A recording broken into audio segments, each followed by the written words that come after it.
Hello friends, स्वागत है आपका मेरे YouTube channel study with Ravi Tripathi पर। आज हम लोग क्लास 10 सब्जेक्ट ज्योग्राफी इकाई 3 चैप्टर का नाम निर्माण उद्योग, इस चैप्टर का संपूर्ण प्रश्न उत्तर करेंगे। मेरे पुराने वीडियो के सभी लिंक इस वीडियो के नीचे डिस्क्रिप्शन में दिए हुए हैं, आप चाहें तो जाकर देख सकते हैं। तो आइए हम लोग स्टार्ट करते हैं निर्माण उद्योग के सभी प्रश्न उत्तर। प्रश्न संख्या 1, इनमें से कौन औद्योगिक अवस्थिति का कारक नहीं है? इसका आंसर है जनसंख्या। भारत में सबसे पहले स्थापित लौह इस्पात कंपनी निम्नलिखित में से कौन है? तो टाटा लौह इस्पात कंपनी टिस्को। पहली आधुनिक सूती निम्न मिल मुंबई में स्थापित की गई थी, क्योंकि उपयुक्त सभी। मुंबई एक पतन है, यह कपास उत्पादक क्षेत्र के निकट स्थित है।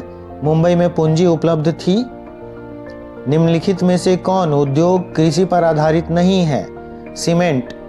हुगली औद्योगिक प्रदेश का केंद्र है। कोलकाता, हावड़ा। निम्नलिखित में से कौन उद्योग सार्वजनिक क्षेत्र के अंतर्गत आता है? बोकारो लौह इस्पात उद्योग। इनमें से कौन उपभोक्ता उद्योग है? चीनी उद्योग। निम्नलिखित में से कौन छोटे पैमाने का उद्योग है? खिलौना उद्योग। भोपाल त्रासदी में किस गैस का रिसाव हुआ था?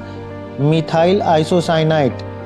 आइए अब हम लोग लघु उत्तरीय प्रश्न करें। प्रश्न संख्या 1, इसको हम लोग ए से डिनोट करेंगे।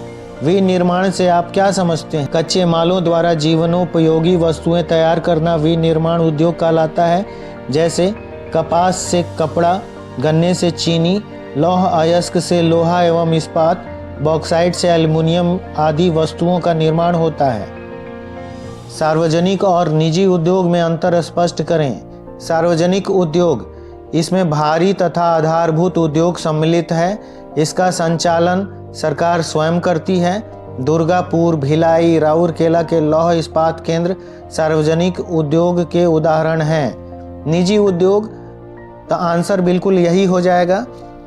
इसमें होगा कि इसमें भारी और आधारभूत उद्योग सम्मिलित होते हैं, लेकिन इसमें संचालन निजी हाथों में होता है और इसको हम लोग प्राइवेट कंपनीज भी बोलते हैं। जैसे लोहा इस्पात में टाटा हो गया, रिलायंस हो गया, ये सभी कंपनियां निजी उद्योग हो गई। उद्योगों के स्थानीयकरण के 3 कारकों को लिखिए।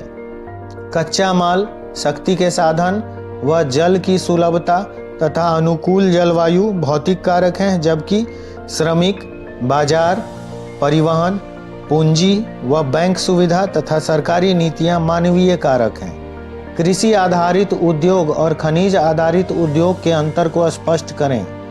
कृषि आधारित उद्योग सूती वस्त्र, जूट, रेशमी और ऊनी वस्त्र तथा खाद्य तेल कृषि से प्राप्त कच्चे माल पर आधारित उद्योग है। खनिज आधारित उद्योग ऐसे उद्योग जो अपने कच्चे माल के लिए खनिजों पर निर्भर हैं, उन्हें खनिज आधारित उद्योग कहते हैं। लौह और इस्पात, सीमेंट तथा रसायन उद्योग खनिज आधारित उद्योग के अच्छे उदाहरण हैं। स्वामित्व के आधार पर उद्योगों को उदाहरण सहित वर्गीकृत करें। स्वामित्व के आधार पर हम उद्योग को 3 भागों में बांट सकते हैं। सार्वजनिक उद्योग, संयुक्त अथवा सहकारी उद्योग, निजी उद्योग। तो सार्वजनिक उद्योग भारी उद्योग और आधारभूत उद्योग होते हैं, जिसमें संचालन स्वयं सरकार करती है। एग्जाम्पल हो गया दुर्गापुर, भिलाई, राउरकेला के लौह इस्पात केंद्र। दूसरा है संयुक्त और सहकारी उद्योग, जब उद्योगों में 2 या 2 से अधिक व्यक्तियों या सहकारी समितियों का योगदान होता है तो उसे संयुक्त या सहकारी उद्योग कहते हैं। जैसे ऑयल इंडिया लिमिटेड, महाराष्ट्र के चीनी उद्योग, गुजरात का अमूल इसके उत्तम उदाहरण है। निजी उद्योग जिसमें स्वामित्व सरकार के बदले निजी हाथों में होता है, जैसे रिलायंस, टाटा, बिड़ला इत्यादि। आइए अब हम लोग दीर्घ उत्तरीय प्रश्न करें। प्रश्न संख्या 1, उदारीकरण, निजीकरण, वैश्वीकरण से आप क्या समझते हैं? वैश्वीकरण का भारतीय अर्थव्यवस्था पर क्या प्रभाव पड़ा है, इसकी व्याख्या करें। उदारीकरण, इसमें उद्योग तथा व्यापार को लाल फीताशाही के अनावश्यक प्रतिबंधों से मुक्त करके अधिक प्रतियोगी बनाना ही उदारीकरण कहलाता है।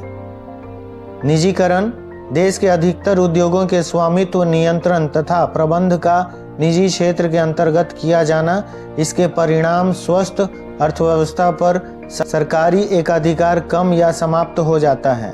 विदेशी मुद्रा का भंडार काफ़ी बढ़ गया है। 2007-8 में 200 अरब डॉलर हो गया, किंतु इधर निर्यात और कृषि के दरों में गतिरोध उत्पन्न हुआ। विश्वव्यापी मंदी के बावजूद चीन को छोड़कर अन्य विकासशील देशों की तुलना में भारत में सकल घरेलू उत्पाद की दर अधिक है, किंतु सामाजिक क्षेत्रों की प्रगति संतोषजनक नहीं है। रोजगार सृजन के अवसर कम हुए हैं। गरीबी उन्मूलन का कार्यक्रम प्रभावित हुआ है। अनाज का विपुल भंडार रहते हुए भी भारी संख्या में भारत में कुपोषण है। इसका मुख्य कारण उसमें क्रय शक्ति की कमी है। वैश्वीकरण से स्वदेशी उद्योगों और विशेषकर लघु और कुटीर उद्योगों पर प्रतिकूल प्रभाव पड़ रहा है। भारत में सूचना एवं प्रौद्योगिकी उद्योग का विवरण दीजिए। सूचना प्रौद्योगिकी तथा इलेक्ट्रॉनिक उद्योग, इस उद्योग को ज्ञान आधारित उद्योग भी कहते हैं, क्योंकि इसमें उत्पादन के लिए विशिष्ट नए ज्ञान, उच्च प्रौद्योगिकी और निरंतर शोध और अनुसंधान की आवश्यकता होती है। यह वह उद्योग है जो मुख्यतः सूचना प्रौद्योगिकी से संबंधित है। इसने देश के आर्थिक ढांचे और लोगों की जीवन शैली में बहुत क्रांति ला दिया है।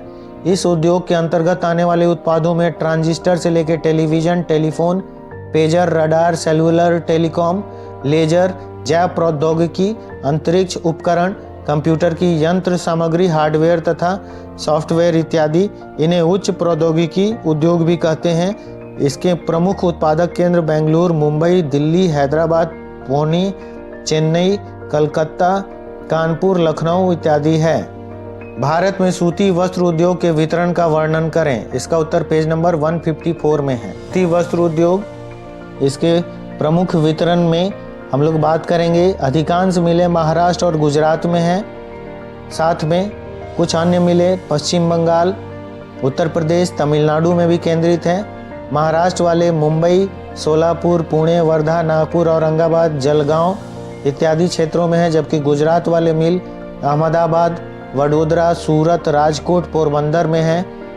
पश्चिम बंगाल वाले हावड़ा, मुर्शिदाबाद, हुगली, श्रीरामपुर में है। उत्तर प्रदेश वाले मिल कानपुर, मुरादाबाद, आगरा, मोदीनगर में है।